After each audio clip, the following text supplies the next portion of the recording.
Every January, millions of people do the same thing. They open their phones, download a calorie counting app, and swear off sugar. They buy the detox teas, the prepackaged meal plans, and the gym memberships. By February, most have quit. By March, they've gained back the weight they lost, often plus a little extra. If you are reading this and thinking, that sounds like me, you are not alone. You are not weak-willed. You are not a failure. You are simply a victim of one of the biggest misunderstandings in human health. The reality is harsh but simple. For the vast majority of people, traditional dieting does not work in the long term. Let's break down why the human body is designed to fight weight loss and what actually works instead. 1. The biological rebellion. Your body isn't broken, it's protecting you. When most people start a diet, they assume it is a simple math problem. Calories in, calories out. If you eat 500 fewer calories than you burn, you should lose weight, right? In theory, yes. In practice, your body is not a calculator. It is a complex biological machine that has spent 200,000 years evolving to do one thing above all else: survive famine. When you suddenly cut your food intake, say dropping from 2,500 calories a day to 1,200, your brain doesn't know you are trying to fit into a swimsuit. Your brain thinks you are starving. It detects a threat to your survival. In response, it launches a full-scale counterattack. 1. Metabolic slowdown. Your body lowers your resting metabolic rate. You start burning fewer calories just to breathe, sleep, and keep your heart beating. You feel cold, sluggish, and tired. 2. Hormonal chaos.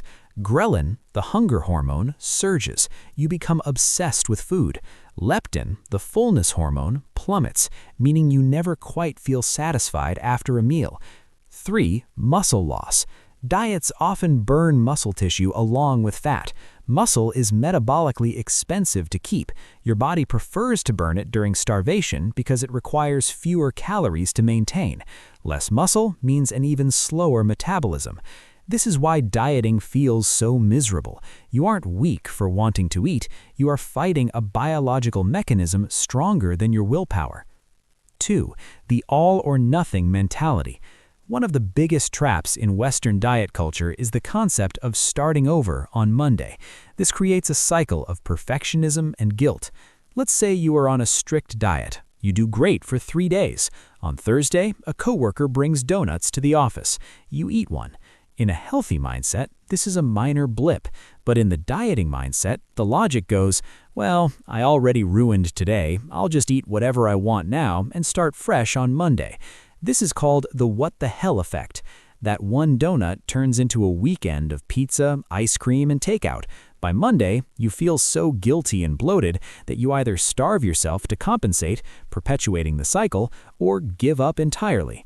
Dieting creates a rigid structure. Human life is messy. Birthdays, holidays, stress, and vacations do not fit into rigid structures. When the structure breaks, the dieter feels like they are broken. 3. The psychological tax. Food as the enemy. For most people in Western societies, food is not just fuel. It is celebration, comfort, culture, and connection. When you go on a diet, you are asked to turn off all of that. You start labeling foods as good or bad. If you eat a bad food, you feel shame. This is psychologically exhausting. Moreover, there is a psychological principle called scarcity. When you tell someone they cannot have something, they want it more. When you put chocolate on the forbidden list, you will think about chocolate constantly. Eventually, you will cave. Because you caved, you feel like you failed. To soothe that shame, you eat more chocolate.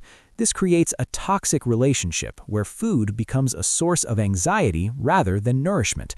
We have spent decades blaming obesity on a lack of willpower, but the science is clear. You cannot hate yourself into a healthy body. Shame is a terrible motivator for long-term change. 4. The myth of just eat less, move more.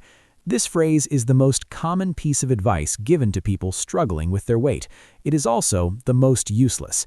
It ignores why people eat. Most people do not overeat because they are hungry. They overeat because they are stressed, Cortisol drives cravings for sugar and fat. Sleep-deprived, a tired brain craves quick energy, or emotionally numb. Telling a stressed-out, sleep-deprived single parent to just eat less is like telling a drowning person to just stop swallowing water. It ignores the environment they are in. Furthermore, the move more aspect is often misinterpreted. Many diet programs suggest that you can outrun a bad diet. You cannot. It takes an hour of running to burn off the calories in 2 slices of pizza. It is significantly easier to not eat the pizza than it is to run for an hour when you are already exhausted from a calorie deficit. 5. The diet industry needs you to fail.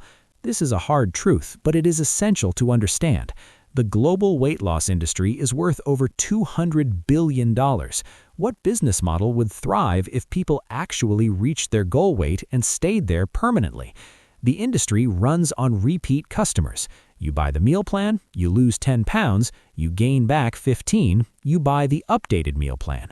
From detox teas to prepackaged frozen meals to expensive weight loss clinics, the profit lies in churn, the constant cycle of joining, quitting, and rejoining.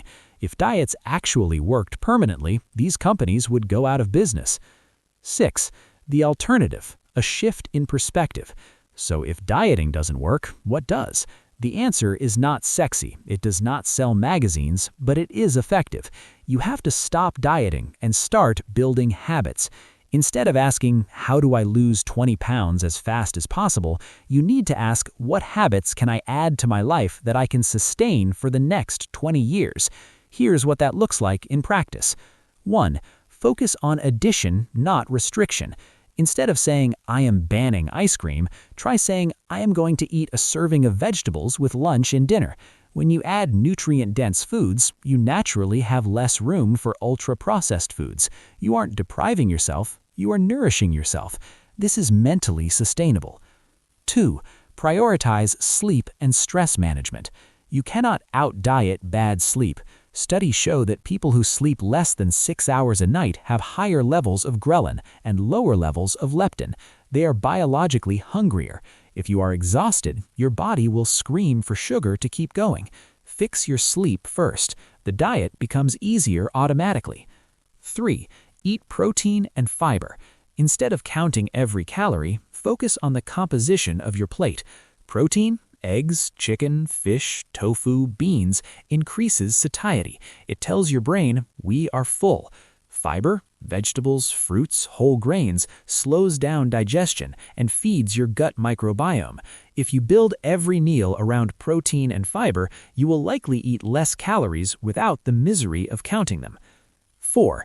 Embrace imperfection, the 80-20 rule. A healthy lifestyle is not about being perfect 100% of the time. It's about being consistent most of the time. If you eat 80% of the time well and allow flexibility, the cookie, the glass of wine, the pizza 20% of the time, you never trigger the what the hell effect. You don't feel deprived, so you don't binge. Dieting creates flexibility. Human life is messy. Birthdays, holidays, stress, and vacations do not fit into rigid structures. When the structure breaks, the dieter feels like they are broken. 5. Move for joy, not punishment. If you view exercise as penance for what you ate, you will eventually hate it. Find a form of movement you actually enjoy. Walking, dancing, swimming, lifting weights, it doesn't matter. If you enjoy it, you will do it consistently for years. Consistency beats intensity every time. 7. Redefining success. For decades, we have measured the success of a diet by the number on the scale. But if you stop dieting and switch to a habit-based approach, your metrics change. Did you sleep 7 hours last night? Did you eat vegetables today? Did you move your body in a way that felt good? Did you manage your stress without turning to emotional eating?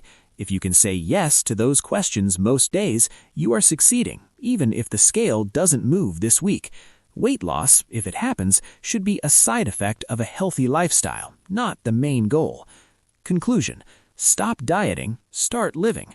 The reason dieting doesn't work for most people is not because they lack discipline. It is because diets are designed to fail. They fight biology, ignore psychology, and feed an industry that profits from your insecurity.